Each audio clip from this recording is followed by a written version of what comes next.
Never let yourself be the victim. If I could go back in time and have a conversation with my 8 to 10-year-old self, that would be the message I would give. Because when you think about it, you're a kid, things don't go your way, what do? You cry, you whine, you throw a fit, you want your parents to feel sorry for you. You feel sorry for yourself. It's how you deal with things at that age. And then you grow up, but you don't necessarily shed that habit, that mentality. And it becomes obvious, right? I mean, you can talk to someone for 30 seconds and you know right away if they have that victim mentality. The world's falling down, they're tired, they have so much to do, they're so busy, X, Y, and Z. Look, having that mindset does two things for you. One, it makes you come across helpless and weak, and no one wants to come across that way. Two, it does not get you to where you're going. It does not change the situation. Right? Here's the reality. There is always a way to get what you want.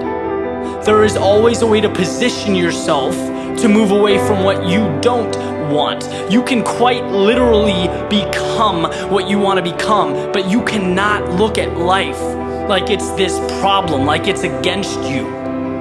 The ball is in your court. You know, it wasn't that long ago, 2-3 years ago, that I was not the happiest guy in the world, right? Did not like what I was doing, did not like how I was spending my time, was not energized, was not passionate about very much. But the time came where I didn't want to live like that.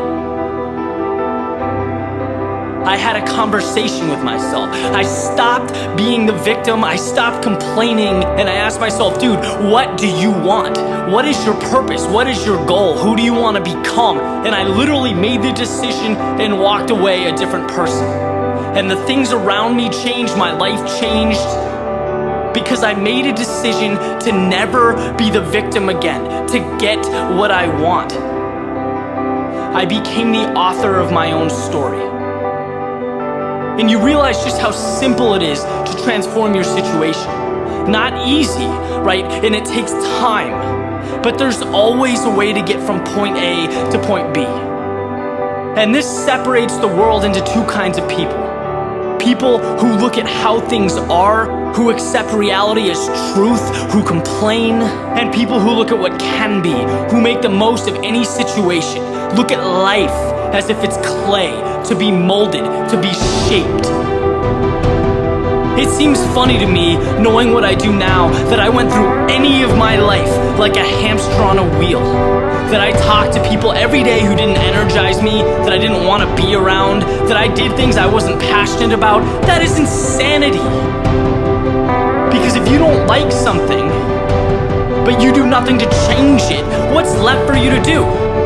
Complain, whine, stay where you are, that's it. See, one of the reasons I reference athletics so much is because they bring this mentality on you that when things become difficult, when things become challenging, your one job is to find a way to figure it out. And I always did. And I took that and I brought it to everything else I do. And now it's eye-opening to see people achieving success, financial freedom, these things everyone wants, and know that the difference between them and everyone else is that they felt like they deserved it. A lot of the time they weren't smarter, stronger, they weren't more gifted starting out, but they moved toward what they wanted. They didn't cry or groan about the problems, they didn't look for sympathy. Those at the top of the mountain are not victims. They would never let themselves be victims. It's about the other side, the opportunity. Getting from where you are to what you want.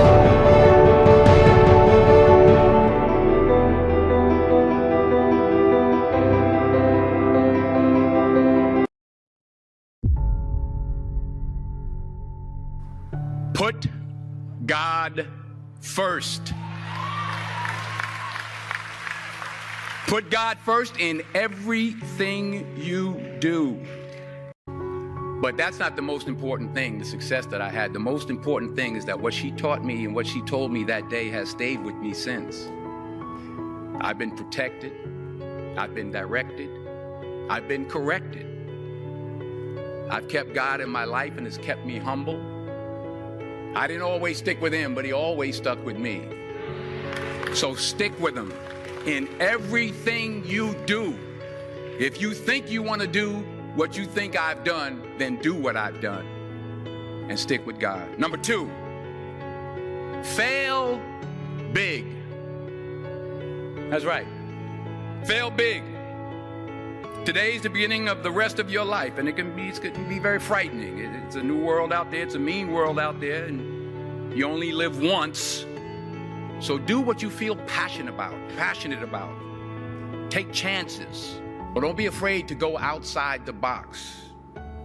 Don't be afraid to think outside the box. Don't be afraid to fail big, to dream big. But remember, dreams without goals are just dreams, and they ultimately fuel disappointment. So have dreams, but have goals. And understand that to achieve these goals, you must apply discipline and consistency.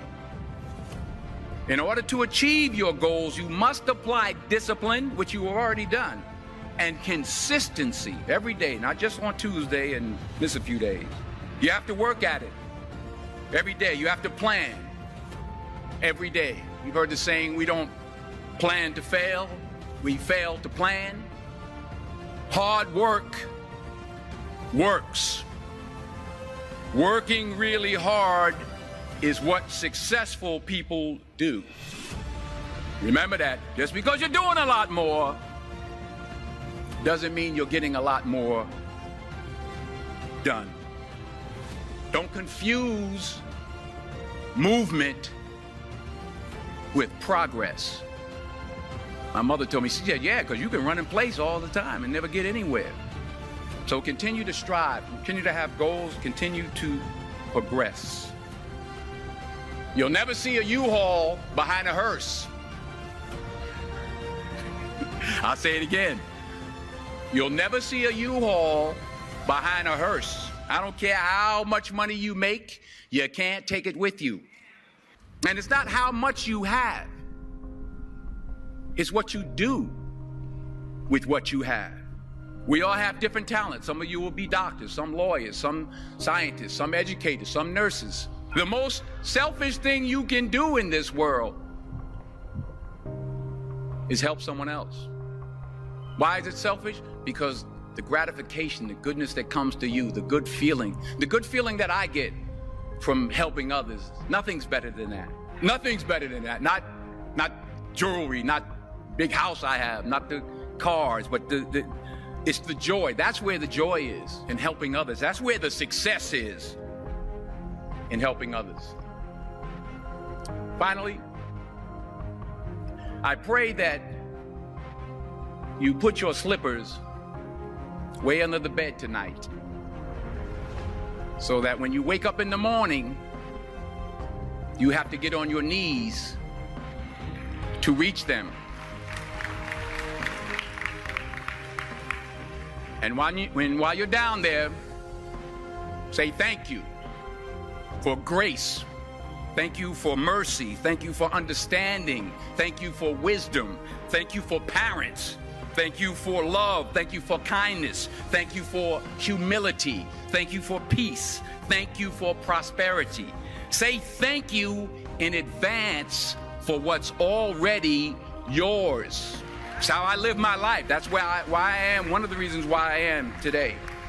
Say thank you in advance for what is already yours. True desire in the heart for anything good is God's proof to you, sent beforehand to indicate that it's yours already. I'll say it again. True desire in the heart, that itch that you have, whatever it is you want to do, that thing that you want to do to help others and to grow and to make money, that desire, that itch, that's God's proof to you sent beforehand already to indicate that it's yours. And anything you want good, you can have. So claim it. Work hard to get it. When you get it, reach back. Pull someone else up. Each one, teach one. Don't just aspire to make a living. Aspire to make a difference.